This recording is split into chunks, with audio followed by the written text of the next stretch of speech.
Greater Noida institute of technology और greater Noida college ने अपने स्नातक छात्रों को एक शानदार विदाई दी और दीप प्रज्वलन के साथ इस कार्यक्रम की शुरुआत हुई। बड़ा यादगार कार्यक्रम रहा। संस्थान के चेयरमैन BL गुप्ता के उत्साहवर्धक भाषण का लोगों ने स्वागत किया और उत्साह और भावुकता के मिश्रण से उत्प्रोत छात्र मंच पर आए और उन्होंने बेहतरीन प्रदर्शन किया। इस कार्यक्रम में मिस और मिस्टर फेयरवेल के खिताब पलक बोगरा और अनीस सिंह को दिए गए। देखें इस कार्यक्रम की पूरी झलकियां।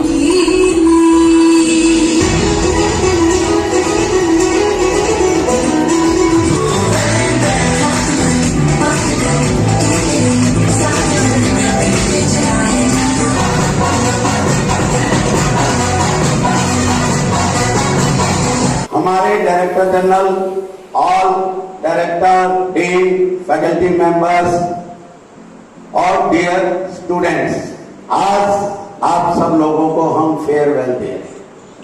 फेयरवेल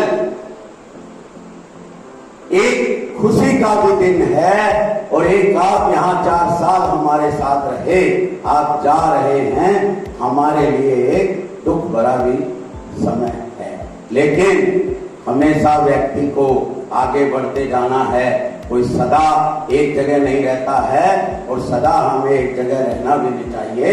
जहां जहां हमें तरक्की मिलती जाए, हमें प्रोग्रेसिव होते जाए।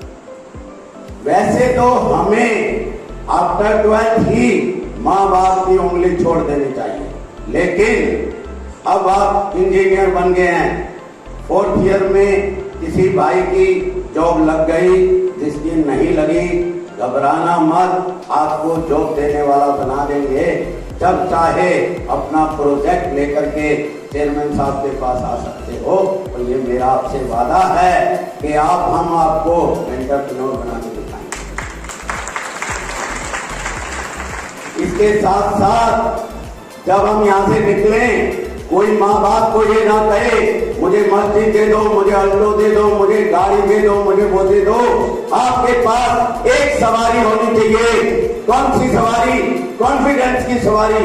जो आदमी कॉन्फिडेंट है वो जिंदगी में कहीं मार नहीं खा सकता। एक ऐसी सवारी है जिसके ऊपर चढ़ करके आदमी ऑल ओवर वर्ल्ड घूम सकता है। सिवाय आपके अंदर कॉन्फिडेंस अगर नहीं है, 95% मार्क्स हैं, आप चेयरमैन के साथ जाते हुए घबरा रहे हैं, आप इंटरव्यू पे घबरा रहे हैं, आप किसी को इंट्रोड्यूस करते हुए शर्मा रहे हैं, तो भाई वो 95% नंबर किसी काम के लिए। 50% नंबर हैं सिर्फ और सिर्फ आपके कॉन्फिडेंस। मैं एक कहानी बताता हूं आपको। श्री NR नारायण मूर्ति 1946 में मैसूर के शहर में पैदा हुए। 8 भाई बहन थे, 5वें स्थान पे वो थे। उनके बाप एक टीचर थे, घर में पढ़ाई का माहौल था, लेकिन नारायण मूर्ति सबसे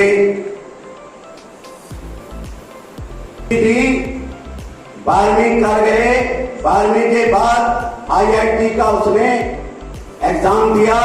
IIT कानपुर में उनका नंबर आ गया, लेकिन माँ बाप ने कहा बेटा हमारे 8 बच्चे हैं और हम आपको IIT का खर्चा नहीं दे सकते, इसलिए उन्होंने BTech मैसूर के ही एक इंजीनियरिंग कॉलेज से की। उसके उपरांत उनका जो सपना था, उनकी जो जिद थी, उन्होंने खुद पैसे का अरेंज किया और IIT कानपुर में इलेक्ट्रॉनिक्स इंजीनियरिंग में एडमिशन ले लिया। 3 महीने की पढ़ाई करने के बाद IT के ऊपर एक वर्कशॉप हुई।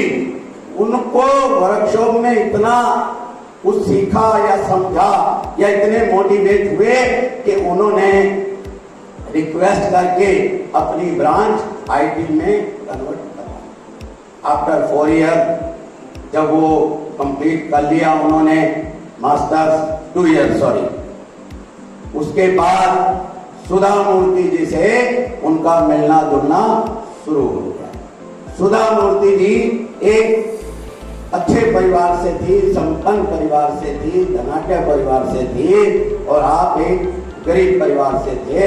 आप अगर डेट पे भी जा जाते थे तो उसका बिल पे करती थी सुधा मूर्ति।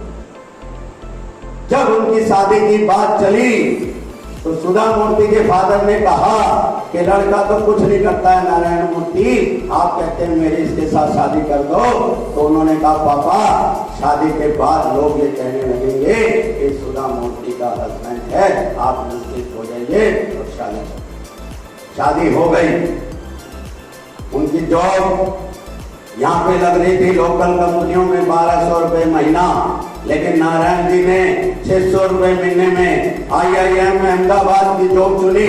सबसे पहली जॉब उन्होंने एनालिटिक कंप्यूटर साइंस में वहां पे अपना एक्सपीरियंस पाया। उसके बाद 6 उसके सहपाठी और नारायण मूर्ति जी ने ठाना कि हम एक कंपनी बनाएंगे।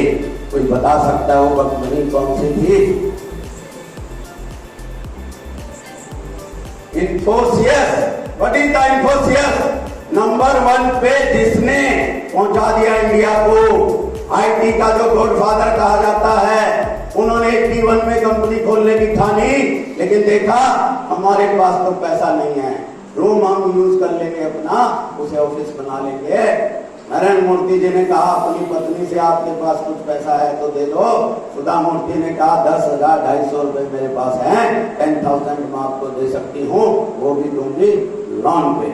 10,000 उन्होंने लिए और 1 साल लग गया उन्हें ये कंप्यूटर इंपोर्ट करने में।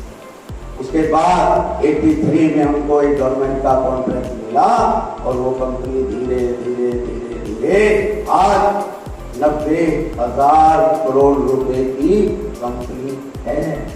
और वो कितना डाउन टू अर्थ है आदमी। उसकी वाइफ नारायण मूर्ति ने 21 साल से कोई साड़ी नहीं खरीदी। नारायण मूर्ति जी 3 बंगले के एक मकान में रहते हैं, अपनी गाड़ी खुद ड्राइव करती है। एक बार उन्हें गवर्नमेंट ने कहा कि हम लोग रतन टाटा जी को लाइफ अचीवमेंट आप नारायण जी आपके हाथ से दिलवाना चाहते हैं। तो नारायण मूर्ति जी ने उनको लाइफ अचीवमेंट प्रेजेंट करके तुरंत उनके पांव में दे गए कि ये आप, मैं इस लायक नहीं हूं कि मैं आपको लाइफ टाइम अचीवमेंट दूं, क्योंकि आप सबसे बड़े इस तरह के प्रतिभाशाली लोग हैं जिन्होंने देश के लिए सब कुछ किया। और रतन टाटा जी अनमैरिड रहे और आज भी जीवित हैं और कितने हजार करोड़ या कितने लाख करोड़ रुपए उन्होंने। तो भाई कहने का एक ही मकसद है कि आप में कॉन्फिडेंस होना चाहिए। आप बीटेक करके एमटेक करके कुछ भी कर सकते हैं। नौकरी पाने वाला 10,000 20,000 50,000 1 लाख रुपए कमा सकता है, लेकिन अगर आपका सॉफ्टवेयर कामयाब हुआ, आपका कोई भी प्रोडक्ट कामयाब हुआ, तो आप एक नहीं लाखों नौकरी देंगे। इन्फोसिस आज 3 लाख लोगों को जॉब दे रही है। इन्फोसिस के को फाउंडर आज आफ्टर 20 ईयर रिटायरमेंट लेकर के अपनी लाइफ जी रहे हैं, लेकिन आज इन्फोसिस 50 देशों में बनता है। कोई ऐसी बड़ी बात नहीं है जो आप नहीं कर सकते। एक इंसान ही एक ऐसी योनि है वो जो चाहे कर सकता है, जानवर के पास ये चीज नहीं। तो आप अपने समय को, अपनी वैल्यू को हमेशा समझिए। खाली ये मत समझिए कि चेयरमैन साहब स्टेज पे रह करके किसी को डांट सकते हैं। अगर आपके पास ज्ञान है और आप स्टेज पे हैं तो आपको भी उसी तरह से सुना जाएगा और आप भी ऐसे डांट सकते हैं, क्योंकि आप अपना मामूल है समय दे करके और ऐसे ही नहीं हैं। और एक बात आपको बताऊं कि यहाँ पर कोई स्टूडेंट, कोई टीचर, कोई पेपर प्रेजेंट करता है तो फ्री ऑफ कॉस्ट है, लेकिन फॉरेन में अगर आपका कोई अच्छा पेपर है और सुनने के लिए बुलाया जाएगा, मिनिमम $500 पे करके वो हॉल में एंटर होगा। बट